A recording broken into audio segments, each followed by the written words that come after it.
Tinokudokeza mabuja kunhau dzomanhoko dzanyasi zuva rechigumi mwedzi uno waChikumi. Nyasi tiri kutanda nonyaya hwadza wazhinji yadoka iri kureketeka padandemutande. Mapurisa aparadza vanhu vangu vaenda kunamata vachinamatira nyika. Vanhu vanga vachitungamirirwa naBhishopu A Magaya. Ipapa zvatorwadza kutoti vamwe vanhu vanosvika 34 wasara warimo mutirongo wari kurara warimo nyasi. Iye Magaya ayu ndege aburitsiwa zvatoita kurwadza chaiko. Kwai mapurisa akuapomera mhosva yekuita mutsepwede iribe kana chimiro. Ipapa zviri kutorwadza kutoti kunamata chaiko kwagara kuri kubvumidziwa. Vanhu vanga vakaita kutaramukana zvese zvinodiwa zvodziwa mupengo zvanga zvakateedzewa, asi paribe kana asiyiwa ipapo. Zvinorwadza zvinodikana baizvi. Ipapa vanhu wanga wakaunganawa wanga wari kunamata wari pasi padingindiri rakanzi the Zimbabwe we want. Idi pakaita kunyangariwa chaipo. Wamunangagwa kwai vagoreketayo kubato ravo kuti vanhu vanoreketa zvinhu zvisingaenderane nezviri kuitika kana zviri kuitika mubato mavomo vachaita kubisiwa kunge vanhu vari kubisa tsine.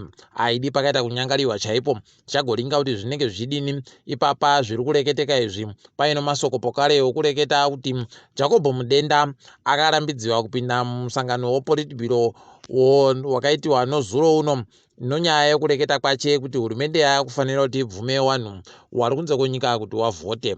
Aidi pakaita kunyangariwa. Ukaona zvatanga kudandi wotoziva kutoti chimwe chigumuro chakuuya pokare mubatori. Tinowaziva ndo zvavanondoita. Wamunangagwa waenderera mberi nokubhabhadzirana kwavo nomasoja. Kureketa kwanyasi kwai wagosimudzira vamwe vana Lieutenant Colonel vanosvika vanomwe kuti waite makeneri. Aidi pakaita kunyangariwa chaipo. Iyo makeneri acho abva aita kupupa furo achitoreketa kuti wachaita kuti vanhu vese wazive kuti iwo waisiwa kuti waite basa chaizvo chaizvo. Pakaita kunyangariwa. Idi kunhatsirira chaiko zvegore rinouya ndokuri kuitika ipapa. Ticharamba takaringa iko zvinoperera.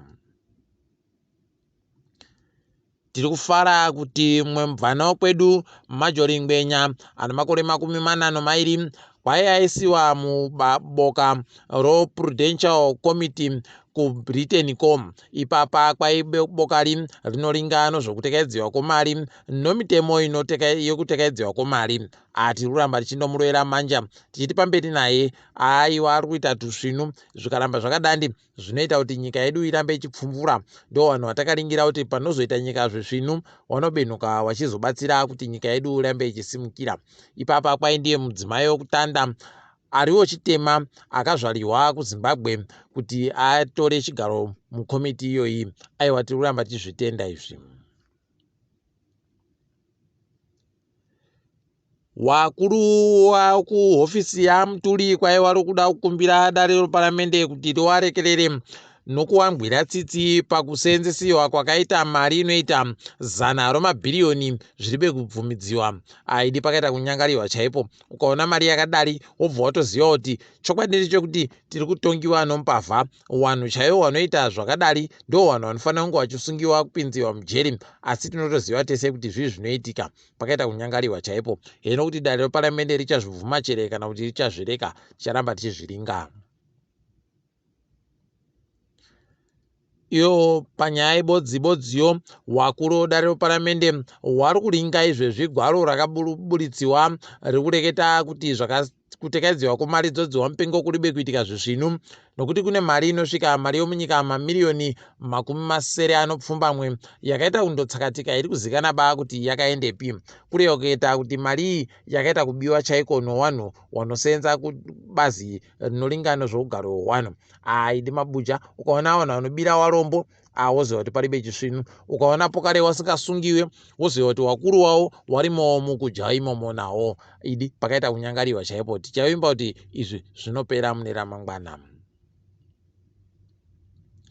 Mutambo wekiriketi uri kuenderera mberi mangwana. Zimbabwe iri kutamba Afghanistan wachitamba mutambo weT20 iri mutambo mupfupi wachiri kutambira iko kuHarare Sports Club wanenge wari kutanda nguva 13 dzomasikati. Aidi pakaita kunyangariwa chaipo. Cherekai tigoona kuti zvinopera sei izvozvi. Ngatiringe dziri kuitika pasi rese. Mutungamiri wenyika yekuNamibia agoramba kuti akaita mutsepwede panhau yokubiwa kwemari kupurazi raRamaphosa. Agoreketa iye kutoti aribe chaakaita, asi Ramaphosa akareketa hache kuti aribe chaakaitawo pokare chakanyangara. Aidi rekai tigoonawo kwainoperera iyoyi, asi zvinenge zvaakuwapinza mushishimanji kunyanyanyanya munhau dzokutekedziwa kwemari yokunze kwenyika iyi. Rekai tigoona kuti zvinopera musheshere kana kuti pinziwawo pokare munyaya. Tikuona kwedu makore anoteera aya kuchatoitiwawo pokare komisheni yokulinga kuti izvi zvakamboitika papurazi raRamaphosa nokulinga kuti anga ari kumbodini. Zvibodzizvo zvaitiwa waZuma achazviitiwawo kureketa kuno. Rekai tigolinga mukuzotinyepa pazvinenge zvaakuitikapo. Mutungamiri wenyika wekuSomalia atora mhiko dzache nyasi akagoti ada kuti nyika iyi igobudirira pokare.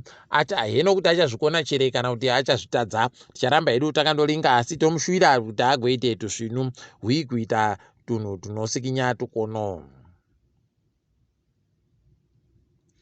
Wamwe vari kuBritain wanga vari kuendesa hurumende kumataurodzi mhosva pamusoro podhiri rayakaita noRwanda yokuti vanhu vari kupotera vaendeseyo kuRwanda wajiwa nonyaya. Kwaida reguru munyika imomo ragoti aiwa zvakanaka kuti vanhu vaendeseyo kuRwanda ikoko sokubvumirana kwakaita hurumende dzacho. Pakaita kunyangariwa chaipo. Wazhinji vari kufara banazvo izvi, wakatotsomwa kureketa kuno, asi chokuita paribe.